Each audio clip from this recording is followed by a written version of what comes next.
But I say to my fellow conservatives today, it's time for us to come together. Time for us to come together around this good man and re-electing Republican majorities in the House and the Senate, because this is no ordinary time in the life of our nation. Joining me now from inside the convention site is Oklahoma Senator James Lankford. He served in the House alongside Mike Pence, and he praised Trump for making the pick. Senator Lankford, welcome back to the show, sir. Glad to be with you again. You, in March, you said you would support Trump, but you didn't want to call your backing at the time an endorsement. Essentially, you were saying, look, I'm going to vote for him, period. You praised the Mike Pence pick. Does that make you more comfortable being a Trump voter? Does that bring you to the next level, which is Trump supporter or Trump endorser? It sure does, actually. And it's one of the things that I mentioned to the campaign very early on. Once it was obvious that Donald Trump had the nomination, he was going to move forward as the nominee. The biggest issue that Trump has said for a long time is he hires good people. He hires good people. And I reminded the campaign over and over again, this is the first big hire. Everybody wants to see it. My state, there are a lot of folks that want to be able to see it. And I tell you, Mike Pence is a tremendous choice of someone who not only gets how to be able to solve things, articulates conservative issues and lives those, both in his faith, both in how he articulates basic social policies, national defense. He's done it in the House. He's been a great governor. I think he's a really good pick. The fact, though, that, you know, obviously the top of the ticket's the top of the ticket. Sure. Do you think that this means that Trump doesn't stand for some of the things that he does, or that he was just trying to placate the party? No, I don't know that he's trying to placate the party.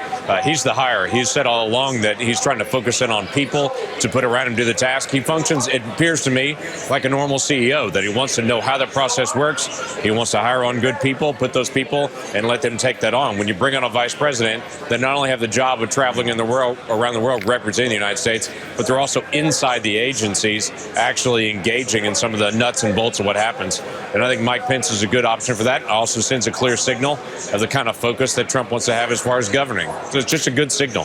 Let me ask you this. The way the Pence rollout was handled, and frankly, he didn't get a first chance at his first impression. He's getting a second chance now. Does it give you any pause about the organization? Are you nervous that the Trump campaign isn't going to be able to fire on all cylinders to win this election?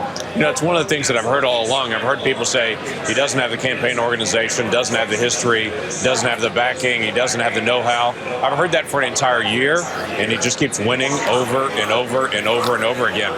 So for all the folks that have said there's no chance that he can actually do that, I'll say we'll see him on the 9th of November because he's proved an awful lot of people wrong for a long time. Well, I have to say, just in hearing the way you talk about him, you talk much differently about him now than you did in March. Well, he really has persuaded you. Well, I was careful also to say I didn't endorse any candidate through the whole campaign. So of the 17 that we had, I wasn't involved in any race. I stayed out of it and said from the very beginning, I'm going to support our nominee.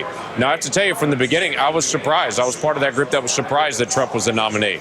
But that's who the American people picked. And when I look at a series of policies, when I look at side by side where the Supreme Court's going to go, what we're going to do to be able to handle economic issues, how we're going to handle some of the foreign policy challenges, I don't look based on personality. I look based on policy. Very quickly, any truth to the rumors that the person you replaced in the Senate, Tom Coburn, would be open to an independent run or a draft or something like that late? No. How serious do you think that is? No, he's not going to step in on that. I think there was some rumors about that from some of the folks that were never Trump, saying if we have another candidate that would need to bring in from the outside, would he be willing to do that? Obviously, the nomination's settled at this point. I don't see him ever taking that on. All right. Senator James Lankford from Oklahoma, inside the queue for me. Thanks very much. Appreciate it. Good to see you again, Chuck. We'll have much more from Cleveland straight ahead.